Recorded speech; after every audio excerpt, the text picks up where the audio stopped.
film, please wear headphones to minimize noise for other passengers. Smoking of any kind and drinking of alcohol is not permitted at any time, anywhere on this coach.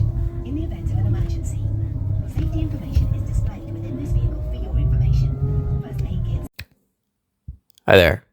Thanks for tuning in. If you're new here, I recently moved from New York to London for my job, and I feel like I'm missing out on football culture. So naturally, I'm going to a home game for each of the clubs in the championship to decide which team I want to support. For the last video, I went to Portsmouth to see Pompey play at Fratton Park, and this time I went to Southampton to see the Saints play at St. Mary's Stadium against Leicester City. Hope you enjoy. Go just 20 miles west of Portsmouth and you'll find Southampton. The port city and mercantile hub, it's often referred to as the gateway to the world because in the past it has been home to the departure point for some of the world's most famous ships, such as the Mayflower and the Titanic. Still today, you'll see some of the largest cruise ships in the world use this as their home port. In fact, you can't quite see it, but right there is Carnival UK's headquarters. Because of its history as a port city for over centuries, the food scene here is quite diverse. More than just pubs, there's authentic, independent restaurants to explore. From Turkish kebabs on High Street to Spanish tapas on idyllic medieval streets, you'll be hard-pressed to justify McDonald's in this city. More than just leisure, however, Southampton's history also was heavily influenced by historic wars. This is where the English troops departed for their Battle of Agincourt, and it was a major embarkation point for D-Day. The Spitfire was even engineered here. So the history in this city runs deep. And you don't have to go far to find it. Walls, for instance, make up one of the most extensive and well-preserved walls in England. Commissioned after the French raid in 1338, Southampton became a fortress with gatehouses just like this throughout the city.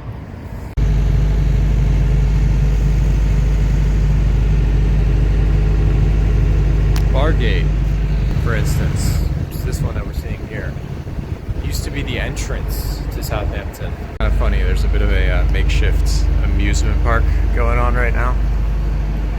But this has turned into a cultural hub of the city. And you walk through it, and you're transported back in time. Walking around Southampton really has that effect on you. It blends the old with the new in such an interesting way. The thing is, you turn the corner and you have West Quay, which is one of the largest malls in this part of England, and it's a premier shopping district. But walk around and you can't help but feel romantic about medieval times. I mean, look at that. A time forgotten, but still preserved. Okay, so I'm going to take a brief break from walking around the city because it's really cold out right now, and I think I need a winter hat. So I've come in the mall to try and find one. Okay. Hat.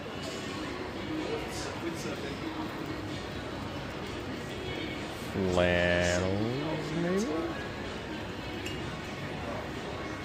Mango.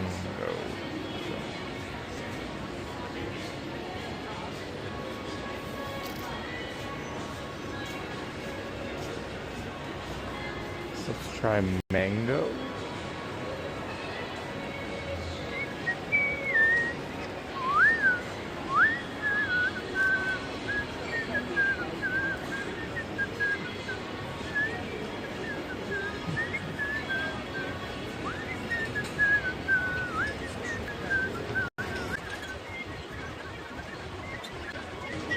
California won't have any hats.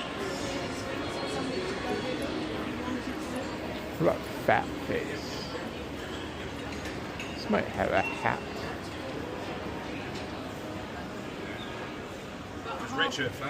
Hats. Okay, so we have hats. What kind of hat?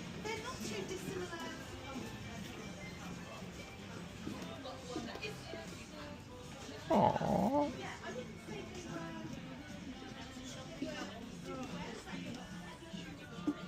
Socks. Hat. Fat face. Never heard of fat face.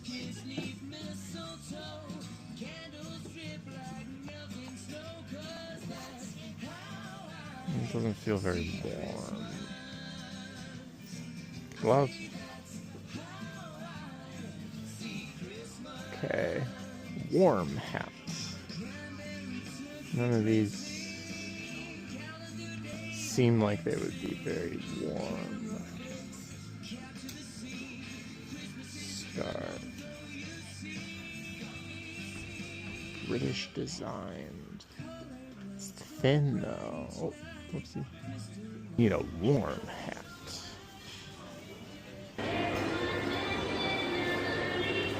Shush. Shush. Shush. I don't know.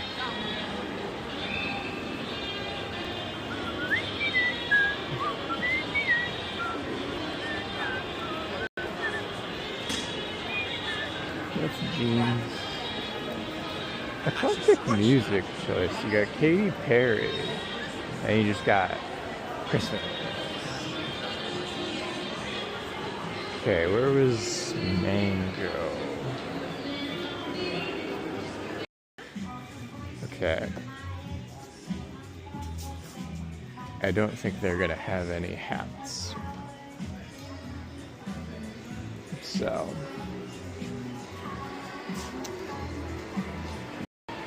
Alright, I don't know how reliable I'm gonna be here. Because Mango clearly is not. New look. I need a new look. Hats.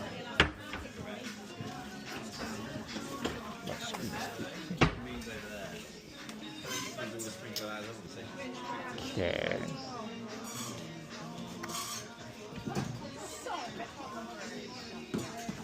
How warm are we talking about? Doesn't feel very warm.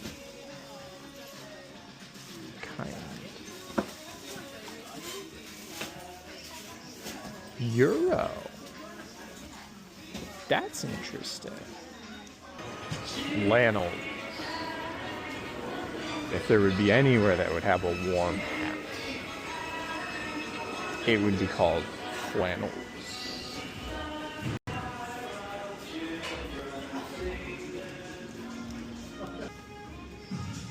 I guess I'll red hat.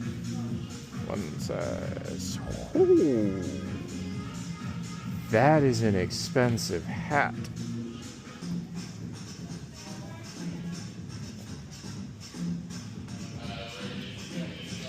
$70% off.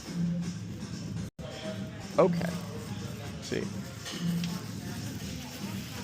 this doesn't even feel warm. Okay, asking someone helps because hats. I don't want a balaclava though.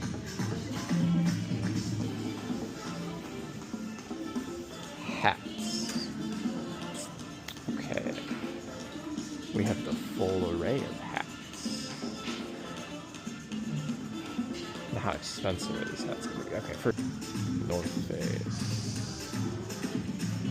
Yeah, I didn't think buying a hat would be this difficult. Montclair. Marks and Spencer's. The Spencer Bear. Okay, cool. Hat.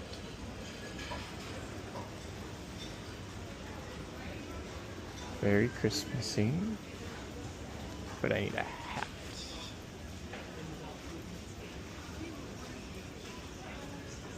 Marks and Spencer's Spencer Bear again. Hats. Haha. Giant scarves.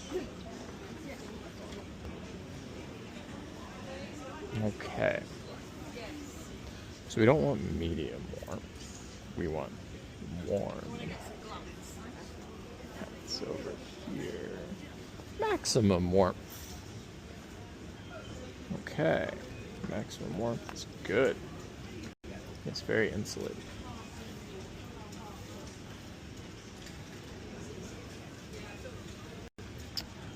Ultra warmth. But maximum is the maximum. This should be low warmth, medium warmth, maximum warmth. Ultra warmth shouldn't be a thing. Well, is there like a supreme warmth? I mean, I don't think they could fit another in there. So I got the hat, and I was kind of hungry, and I was walking up to the food hall, and I came across this.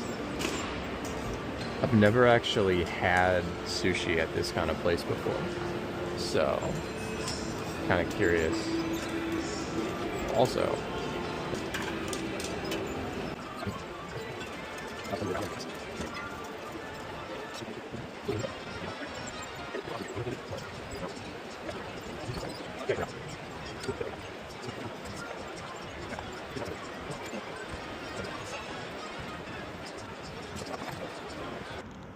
so admittedly, I don't know if this is right. I'm kind of just following everyone else that has scarves or hats with Southampton on it. But it looks right. Southampton FC, also known as the Saints, was founded in 1885 by members of the St. Mary's Church of England Young Men's Association, and that's where they get the nickname the Saints from.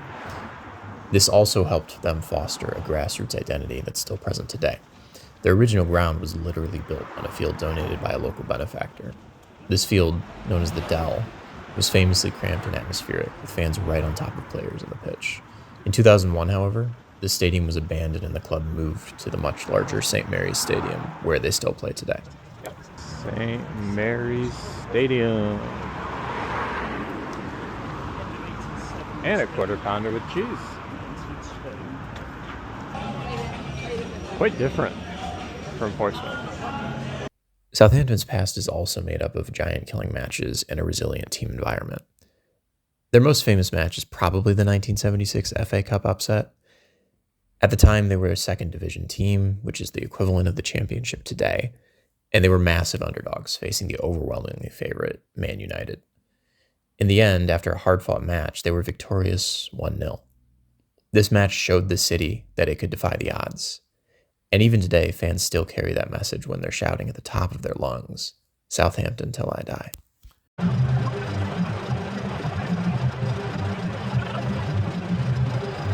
More recently, however, the club has struggled on the pitch, with their low point coming on the 9-0 loss to Leicester City in 2019, and eventually when they fell from the Premier League in 2023. Since then, the club is once again trying to realize that giant killing spirit and get back to the Premier League to compete with the heavyweights again. Well done, go on.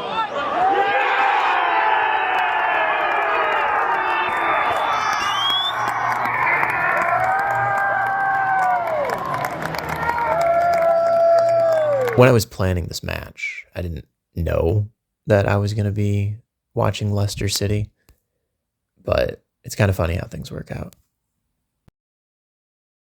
Outside of their stadium, the Saints are also known for fostering homegrown talent and have a globally renowned youth academy which serves as a conveyor belt for this local talent, developing them into world-class athletes and international stars of the sport. This legacy, the constant cycle of producing talent, selling it, and reinvesting, means that the fans feel a direct personal link to the players on the pitch. The connection is much stronger than simply cheering for expensive foreign signings. And if you attend a match, this is immediately apparent. The fans seem to have a chant ready for every player on the pitch, and everyone there knew them by heart.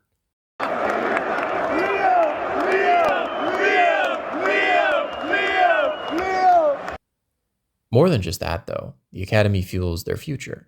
Football is a business just like any other, and it needs funding. The academy allows the Saints to rely on consistent payouts as the players go to bigger homes, and the club retains a treasure chest that allows them to compete without the need for external cash injections.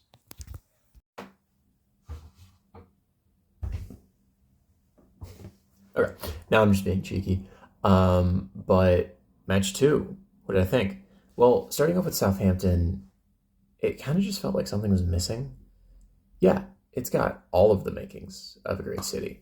It's got really good food. It's got lovely parks. It's got a really nice marina. It's got the museums, and it's got the history, and it's got the people. But it's kind of just all there together, and it doesn't blend. It's a port city, so the locals basically go about their day to day, and the tourists are there for one reason, so they don't mix. There's no communication on the buses. There is silence instead. And that kind of carried through for how the club was supported, in the fact that the city didn't. At least from what I saw, there was no pub that was advertising the match and saying, come watch our club here. There was no, we're proud to be Southampton insignia or anything. It was all kind of just missing. So you didn't really get a sense that you were in a city that had a football club unless you went to the stadium. On accessibility, however, I was blown away. It's incredibly walkable. And it's pretty easy to navigate as well. I didn't have to take a bus to the stadium because I kind of just knew how to get there. Sure, I've looked at the map a couple of times and I've done a little bit of research on the city, but that's still really impressive.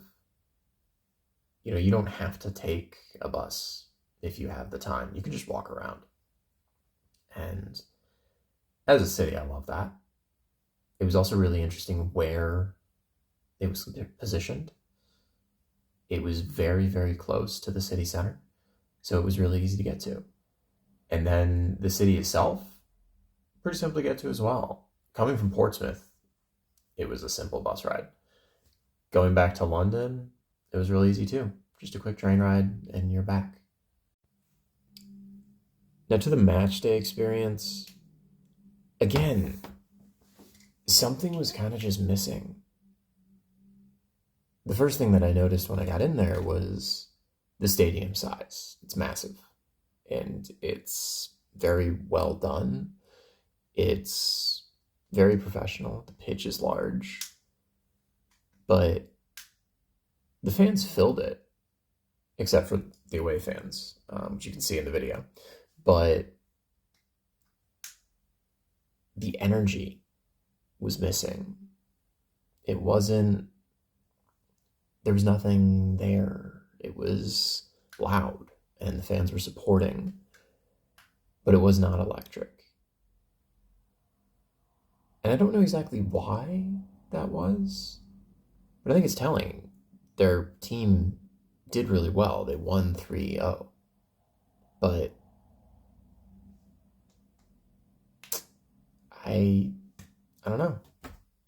Lastly, and I'm realizing I may have not quite understood the purpose of a mascot in English football. My only reference point here is Ted Lasso. But once again, there was not a lot of mascot interaction. There was a little bit more this time because the mascots got to play with the kids during halftime. The mascot was the goalie, and some of the kids were trying to score on the goalie. And that was fun. That was cute. But I think I might have to change that criteria if I really want to assess things in an accurate way, because it seems like the mascots aren't going to give me much. So I might do the kits. I might do something entirely different. I haven't quite decided on that yet, but I'll update Southampton. I'll update Portsmouth's videos to reflect this change as well. But I don't think it's going to be the mascots, unfortunately, going forward. I'll make a note of what the mascot is. Once again, these were dogs, which I do like. But yeah, I'll have to figure that one out. Any suggestions are welcome. Anyways, the next match, it's kind of a twofer. I'm going to Birmingham and West Brom, which are like right next to each other. So I've got West Brom, and then after that, I've got Birmingham. So they are different cities. I might post the videos separately. I might post them together. I still have to figure out exactly the logistics of that, but stay tuned.